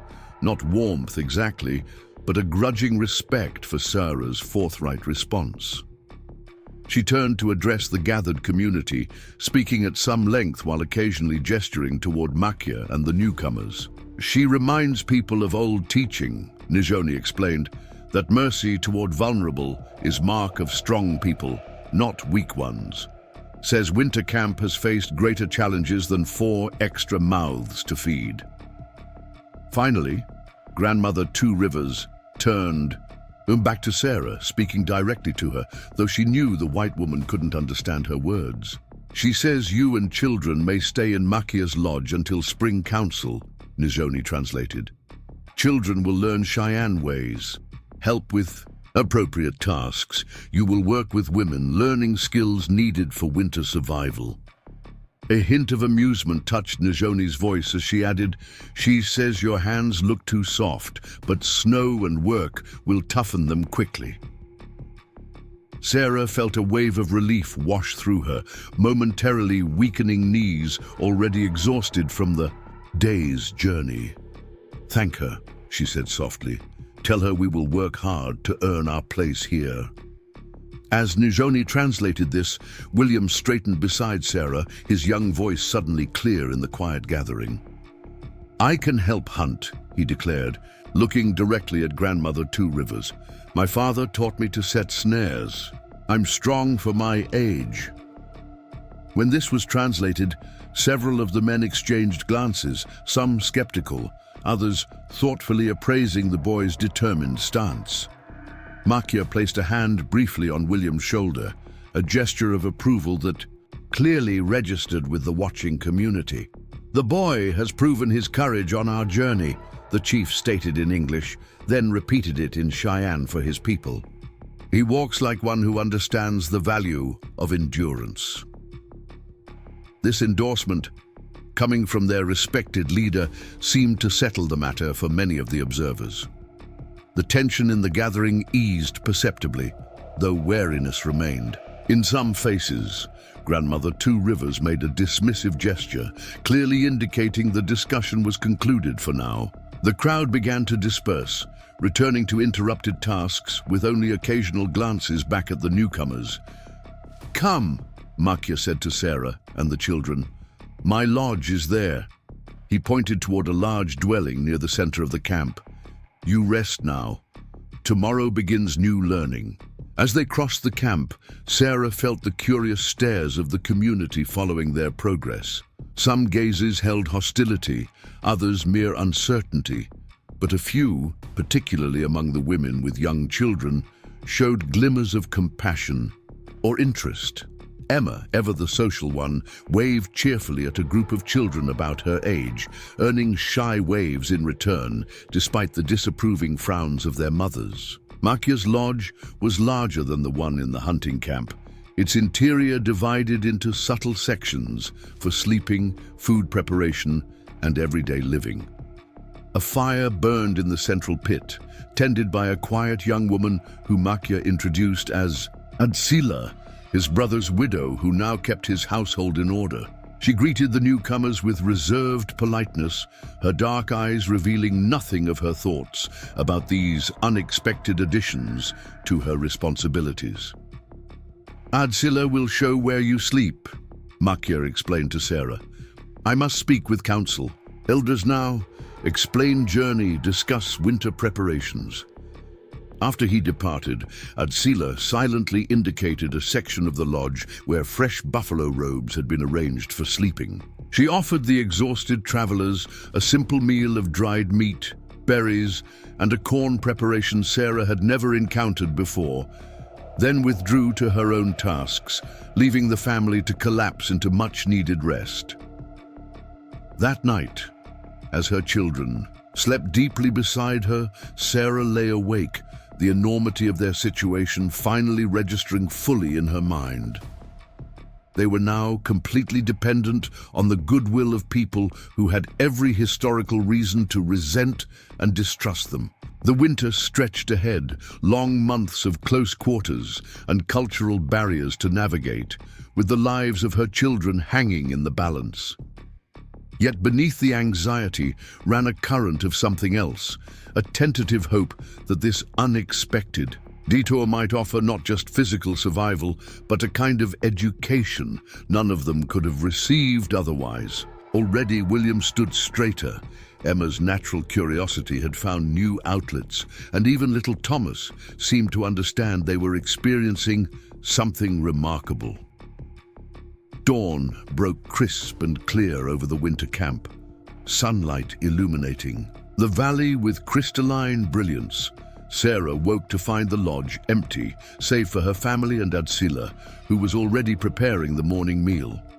The young woman worked with quiet efficiency, her movements graceful despite their practicality. Good morning, Sarah offered, sitting up from her robes. Adsila glanced at her, nodding once in acknowledgement before returning to her task. The coolness of the response wasn't hostile, merely reserved, establishing clear boundaries from the outset. The children stirred, roused by the enticing aroma of food cooking over the fire. Thomas immediately began searching for his wooden horse, panic crossing his face when he couldn't locate it immediately among the buffalo robes. "Here, little one," Adsila said suddenly, her voice soft as she produced the cherished toy from beside the fire. "I found it on floor, kept it safe." Thomas's face brightened instantly. "Thank you," he said, accepting the horse with reverence. "His name is Thunder, like my papa's horse." Something in the child's innocent gratitude seemed to reach Adsila. Her stern expression softened momentarily as she traced a finger lightly over the carved mane. "Good name," she said, echoing Makia's earlier sentiment. "Strong name." This simple exchange, brief as it was, felt to Sarah like the first tiny crack in a wall, not enough to pass through, but sufficient to allow light to enter. Over the days and weeks that followed, more such cracks would appear, gradually widening as the Mitchell family found their place within the winter camp's daily rhythms. William joined the younger boys in their training, learning to move silently, through snow, to read animal tracks with increasing accuracy, to fashion weapons and tools with materials at hand. His initial awkwardness gave way to growing confidence, as skills James had begun teaching him were refined and expanded under Makia's patient guidance. Emma quickly became a fixture among the camp's children, her linguistic talents blossoming, as she absorbed Cheyenne words and phrases with remarkable speed. Within weeks, she served as an informal translator for her family, bridging communication gaps with her imperfect but enthusiastic command of her new friend's language. Thomas, with a child's adaptability, perhaps adjusted most completely. He spent his days following Takoda and the other older boys, who had adopted him as a sort of communal younger brother, teaching him games and simple skills appropriate to his age. His laughter, once rare after James's death, now rang frequently through the lodge. For Sarah, adaptation came more gradually. Under Grandmother Two River's stern tutelage, she learned to prepare hides, to weave sturdy baskets, to recognize and process the plants Nijoni gathered for medicine. Her hands, as predicted, toughened quickly, developing calluses that marked her transition from settler's wife to a woman who could survive by Cheyenne methods. The winter deepened, bringing storms that confined the camp to their lodges for days at a time, and periods of brittle cold that made every venture outside an exercise in careful preparation. Yet within these challenges, Sarah found unexpected moments of connection, Atsila teaching her to create intricate beadwork during long evenings by the fire. Kanti sharing stories of her own children's antics that transcended cultural differences. Even Hanska gradually thawing toward William as the boy proved his determination and resilience day after day. Makya remained a constant presence, his quiet authority and unwavering moral compass providing stability as the Mitchell family navigated their new reality. He spoke little of the future beyond winter, maintaining his position that spring would bring its own decisions when the time came. Yet Sarah sometimes caught him watching her children with thoughtful consideration, particularly when William returned proudly from his first successful hunt, or when Emma demonstrated her growing facility with Cheyenne songs and stories. In these moments, Sarah allowed herself to imagine possibilities beyond mere survival, a future where her children might carry the wisdom of both worlds, building bridges her generation had failed to construct.